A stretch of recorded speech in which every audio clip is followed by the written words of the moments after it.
Hi friends, welcome to BHP knowledge. Telangana high court system అసిస్టెంట్కి జాబ్కి ఎవరైతే అప్లై చేశారో మన ఛానల్ ద్వారా కంప్యూటర్ నాలెడ్జ్ సబ్జెక్ట్ సంబంధించి టెస్ట్ సిరీస్ అనేది అందజేయడం జరుగుతుంది. దీనికి సంబంధించి పూర్తి వివరాలు ఈ వీడియోలో క్లియర్ ఎక్స్ప్లెయిన్ చేస్తాను. వీడియో ఎండింగ్ వరకు చూడండి.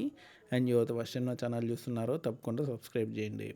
అండ్ మీ అందరికీ తెలిసిందే కదా, కంప్యూటర్ నాలెడ్జ్ సంబంధించి సిస్టమ్ అసిస్టెంట్ జాబ్కి 30 మార్కులు అనేది రావడం జరుగుతుంది. దీనికి సంబంధించి సిలబస్లో ముఖ్యంగా మీరు సబ్జెక్ట్ వైజ్ మీరు అన్నీ కూడా చూసుకోండి. టోటల్ కంప్యూటర్ బేసిక్స్ అన్నీ కూడా మీరు తెలుసుకోవాల్సి ఉంటుంది. సిస్టమ్ అసిస్టెంట్ అంటే మీకు దాదాపు హార్డ్వేర్ సాఫ్ట్వేర్ సంబంధించి కంప్యూటర్ రిలేటెడ్ సంబంధించి కూడా మీకు తెలిసి ఉండాలన్నమాట. బేసిక్స్ నుంచి దాదాపు కంప్యూటర్ సంబంధించి అన్నీ కూడా మీకు తెలిసి ఉండాలి. అండ్ కంప్యూటర్ సంబంధించి ఆపరేటింగ్ సిస్టమ్ కానివ్వండి, కంప్యూటర్ సంబంధించి హార్డ్వేర్ ఎలా వర్క్ అవుతుంది వాటికి సంబంధించి కానివ్వండి, ఇవన్నీ కూడా మీకు పర్ఫెక్ట్ నాలెడ్జ్ అనేది ఉండాలన్నమాట. కంప్యూటర్ ఆపరేటర్ అనేది కొంచెం డెప్త్గా ఉంటుంది, కానీ సిస్టమ్ అసిస్టెంట్ మాత్రం మీకు బేసిక్ కంప్యూటర్ నాలెడ్జ్ అంతా కూడా వచ్చి ఉండాలన్నమాట. బేసిక్స్ అన్నీ కూడా తెలిసి ఉండాలి. ఓకేనా? ఎంఎస్ ఆఫీస్ కానివ్వండి, కంప్యూటర్ హార్డ్వేర్ కానివ్వండి, ఇన్పుట్ అవుట్పుట్ డివైజెస్ కానివ్వండి, అబ్రివేషన్స్ కానివ్వండి, ఇవన్నీ కూడా వచ్చి ఉండాలన్నమాట. టోటల్గా మనకి 22 సబ్జెక్ట్స్ మీరు చదువుకోవాల్సి ఉంటుంది కంప్యూటర్ నాలెడ్జ్ సంబంధించి.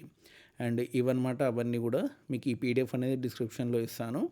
అండ్ ఈ 22 సంబంధించినటువంటి సబ్జెక్ట్ వైజ్ మీకు టెస్ట్ సిరీస్ అనేది మన ఛానల్ ద్వారా అందించడం జరుగుతుంది.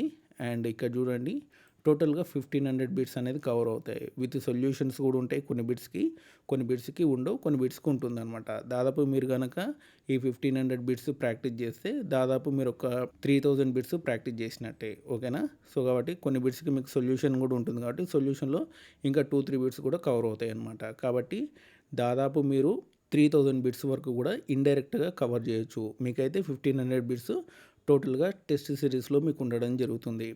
మార్చ్ 1 నుంచి 22 మార్చ్ వరకు టోటల్గా 22 సబ్జెక్ట్స్ ఉన్నాయి కదా కంప్యూటర్ నాలెడ్జ్ సంబంధించి సిలబస్లో. ఈ 22 సబ్జెక్ట్స్ వైజ్గా మీకు టెస్ట్ సిరీస్ అనేది అందించడం జరుగుతుంది. 1 మార్చ్ నుంచి 22 మార్చ్ వరకు మీకు దాదాపు ఎగ్జామ్ అనేది ఏప్రిల్లోనే ఉంటుందన్నమాట. కాబట్టి త్వరగా మీరు ప్రిపరేషన్ అనేది కంప్లీట్ చేసుకొని అండ్ మరోసారి రివిజన్ అనేది కూడా చేసుకోవాల్సి ఉంటుంది. అండ్ దీని ప్రైస్ వచ్చేసినది మనకి 199 అనమాట. ఓకేనా? మీకు 6 మంత్స్ వ్యాలిడిటీ అనేది ఉంటుంది. ఒకవేళ ఎగ్జామ్ పోస్ట్పోన్ అయినా సరే మీరు ఈ 6 మంత్స్లో మళ్ళీ ప్రిపేర్ అవ్వచ్చు అనమాట. ఓకే? డైలీ ఒక ఎగ్జామ్ అనేది మీకు అప్లోడ్ అవుతుందన్నమాట.